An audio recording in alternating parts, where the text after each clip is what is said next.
lahjadaha Soomaalida qaybtii labaad koobaad waa bari faadumoy baayay habartii halka joogtay meeday beeyadii may qaatay waracdan bay geyn miya baayay habarta maxaa ka khaldan ma xanuunsan tahay habartu boowe shaax baa rabtaa soo fariiso boowe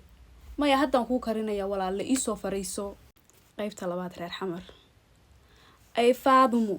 maanta waa bixi guriga luulayaan aadi kabaho isoo siisi haddii aragtid intay iga badbadan yihiin oo iga babalaqsiin waa igu soo khasabtay kastoo qabowga waa iga afacaa waa ku qaadaha laakiin zaa'ida iga badan yihiin jeelaani ma imaade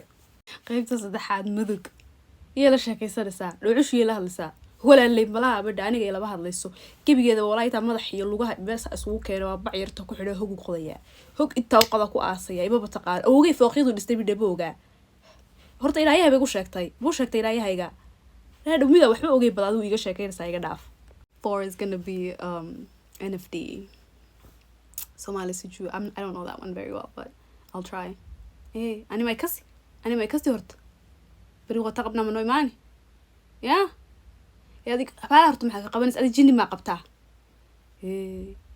walu soo tume yaa ku soo tume